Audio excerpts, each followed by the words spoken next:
When most people think about strategic partnerships, they think about sales channels, distribution agreements, maybe marketing relationships. But the most valuable partnerships often do something much more important. They change the economics of a business. They could reduce cost. They accelerate growth. They open doors that otherwise would remain closed. Now, over the course of my career, I've helped structure many partnerships involving technology companies, manufacturers, universities, government organizations. Some of these failed. Others created extraordinary value. Now, one of the best examples of value creation came from a client of mine named Norand and a series of partnerships that solved two significant business problems at the same time. Let me explain what I did. Over the course of my career, I've helped structure a number of strategic partnerships. Some have failed. Others have created substantial value for the parties involved. One of the most successful partnerships involved a client of mine, the Norand Corporation, who was a manufacturer of handheld data collection and scanning systems.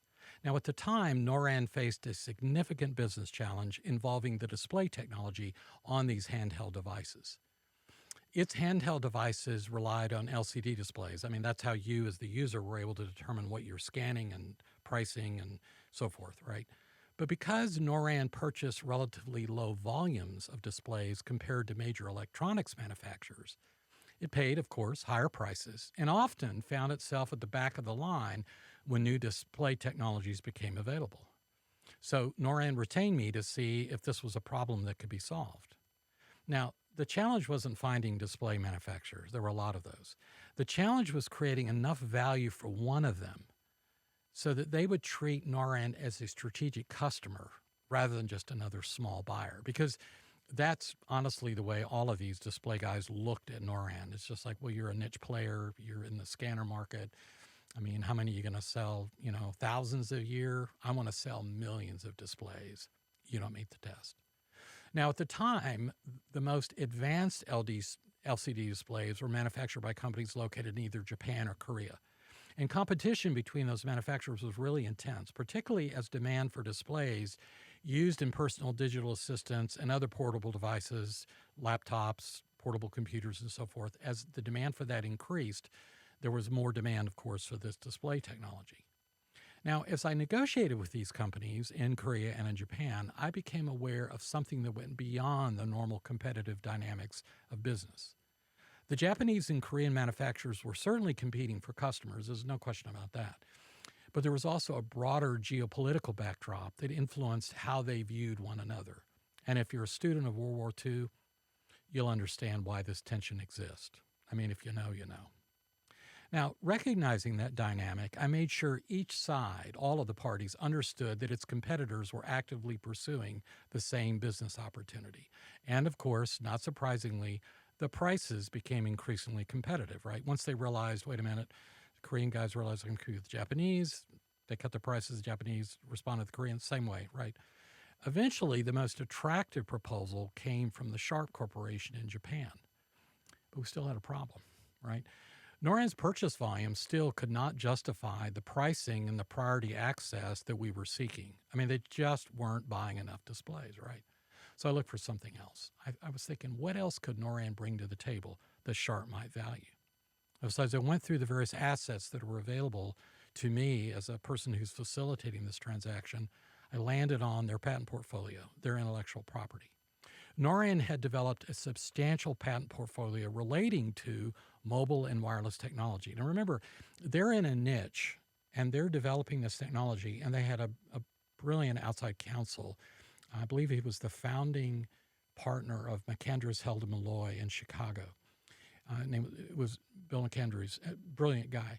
And what he did was he said, let's memorialize these in patents. Let's apply for these patents. And I think Bill understood that Norand was leading the way, although in a niche, leading the way in mobile computing and, most importantly, mobile wireless technology, which in the 90s was sort of novel. I mean, it really was novel. And I think Bill understood that.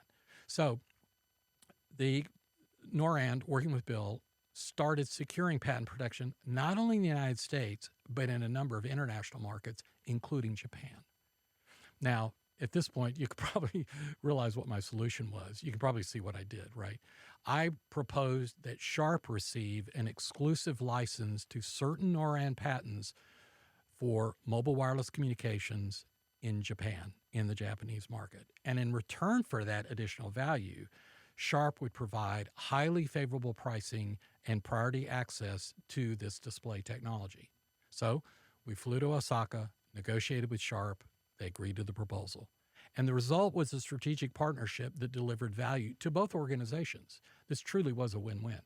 Sharp got some IP that enabled them to have an offensive IP position in their market as they rolled out their mobile technology, right? And of course, Norand got the advantage of much, much lower cost pricing on their displays and priority in terms of when new display technology was made available. They were like, I don't want to say first in line, but they were close to the front of the line.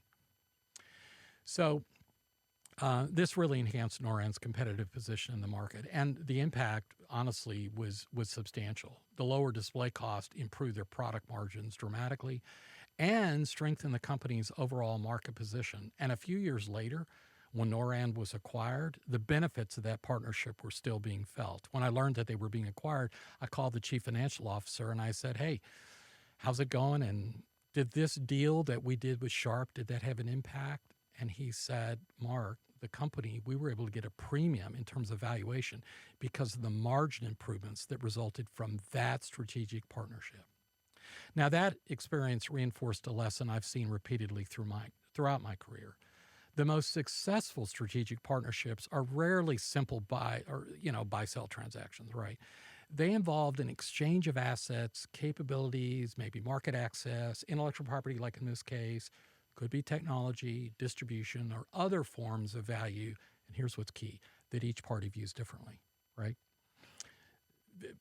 Companies view their assets and value them differently. And the best strategic partnerships are one in which the other side looks at an asset that you have and views it higher than even you do. And then the reverse is also true. And when you have this sort of complementarity of, if you will, value perception on the part of both parties, really incredible magic can result to that.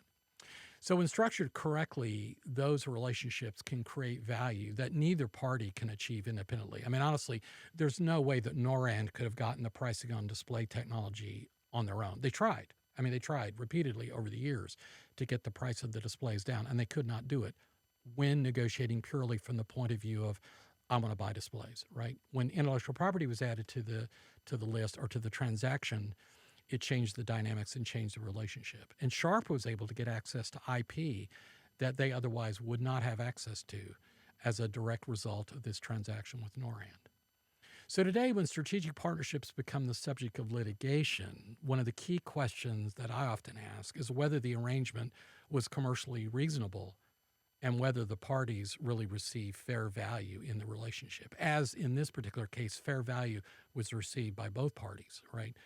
In some deals that fall apart, it becomes clear in retrospect and honestly through litigation that no, fair value was not distributed evenly or appropriately between the parties. So answering those questions obviously requires more than just reading the contract, right? There's a business context to these things that's so important to understand before you can resolve these kinds of disputes. And really what I've learned is it requires that you understand four things, right? First, you've got to understand the business objectives of the parties, right? Which in the case of the Norand Sharp deal was pretty clear. Second, you've got to understand what are the assets that were brought to the transaction. Third, what were the alternatives available to them at that time? And fourth, what was the value that the partnership was expected to create? I mean, what was the expectation that each party had when they entered into this strategic transaction? Now, those are precisely the kinds of issues that I help attorneys evaluate when strategic partnerships become the subject of a dispute. So if any of this resonates with you, reach out. Let's talk. Let's see if I can help.